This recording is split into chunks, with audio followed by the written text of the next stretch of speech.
नमस्कार किसान भाइयों। आज हम फिर आप लोगों को अफीम की खेती से अवगत कराने के लिए आए हुए हैं। जैसा कि किसान भाइयों हम चर्चा कर लेते हैं।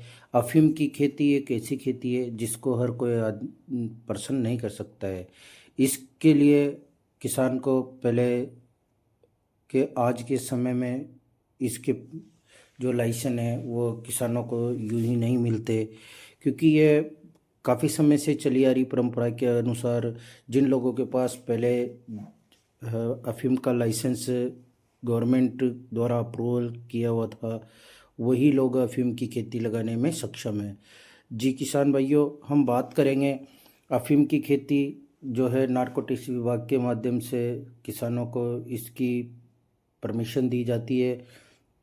देन उस उनके लिए खेती की जो प्रोसेस प्रणाली है वो किसान को किस सरकार के माध्यम से करवाई जाती है। जैसे जैसे किसान का फील्ड तैयार होता है तो उस समय किसान के फार्म को देखने के लिए नारकोटिक्स विभाग से अधिकारी लोग आकर उसका सारा तौल करके और उसको सही एरिया चयन करवा के और उसका प्रोसेज करवाते। देन उसके बाद में किसान इसकी बिजाई के लिए दाना का व्यवस्था करके दाना डाल देते हैं, इसके अंदर बीजे डाल देते हैं। तो किसान भाइयों, अभी जो मौसम के अनुसार ये लगभग सर्दी के दिनों में लगाई जाने वाली फसल है।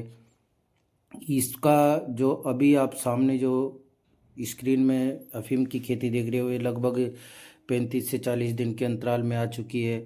अब इसकी छनाई जो जिसको इसके पेड़ से पेड़ की दूरी को मेंटेन करके किसान इसको सुव्यवस्थित करने की तैयारी में है। तो जैसे कि आप लोग देख रहे होंगे, इसमें कई जगह जैसे मेड़ के पास वाले प्लांट है वहाँ पे कालापन अच्छा देखने को मिल रहा है और बीच में पीला पीलापन देखने को मिल रहा है। तो हम इस चीज़ के संदर्भ में बात करेंगे किसान भाइयों। इस बार नमी की अधिकता की वजह से इसके अंदर देख सकते हो आप, पीलापन ज़्यादा देखने को मिल रहा है।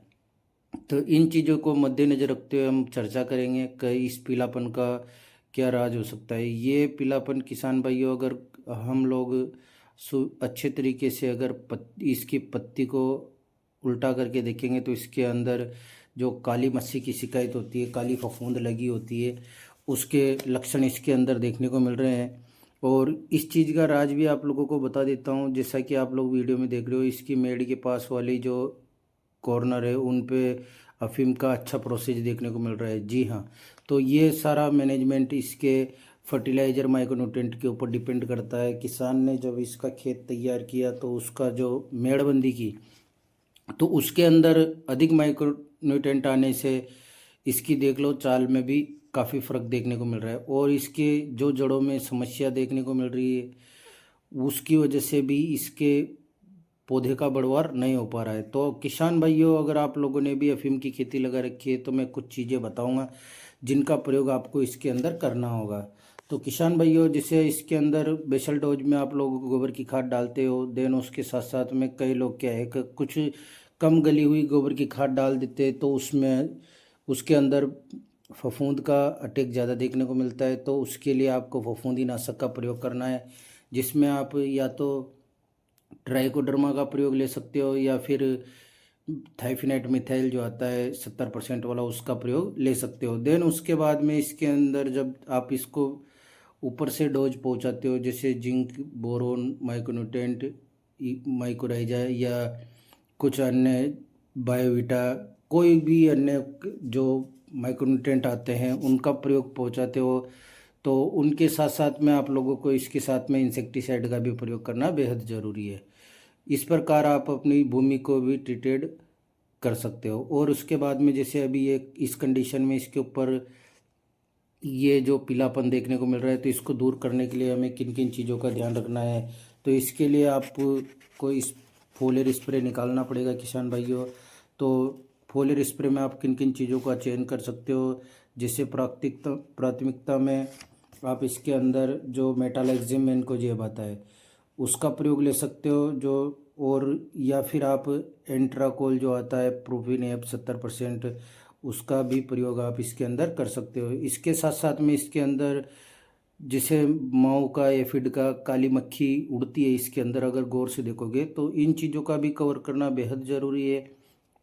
तो इसके लिए आप जो एक तारा आता है थाइमोथैक्सम 25%, उसका भी प्रयोग ले सकते हो। और उसके साथ साथ में अगर आपको एक तारा ना मिले तो आप बायर कंपनी का जंप के नाम से पिप्रोनिल आता है 80% वाला WBG फॉर्मुलेशन में, उसका 2 ग्राम प्रति टंक के हिसाब से आप इसके अंदर स्प्रे निकाल सकते हो। और इसके साथ साथ में बात करेंगे एंटीबायोटिक का भी प्रयोग हमें इसमें लेना है, जिसमें स्टेप्टोसाइक्लिन, जैसा कि आप लोगों को डिस्प्ले पे दिखाया जा रहा है, इसका भी आप प्रयोग कर सकते हो। और बाकी बात करते हैं किसान भाइयों, आप इसके अंदर जो ये देख सकते हो, इसके अंदर काफ़ी सारी चीज़ें देखने को मिलेगी आपको। तो इसके लिए आप फफूंदीनाशक के लिए जैसे मान लो एकोवर्ट का भी प्रयोग इसके अंदर ले सकते हो, जो बासप कंपनी का आता है। और उसके साथ में आप इसके इल्ली के कंट्रोल के लिए इसके अंदर जैसे कई प्रकार की मार्केट के अंदर दवाइयाँ आती है, उनके में से आप लोगों को मैं समय समय पर आगे की जानकारी पहुंचाता रहूँगा। तो इस प्रकार किसान भाइयों आप अपनी अफीम की खेती को सुव्यवस्थित बनाए रख सकते हो। मैं मोहित कुमार सुमन, मेरा यूट्यूब चैनल @मोहित सुमन 2305 पर बने रहिए। मेरा मोबाइल नंबर है 9784527713।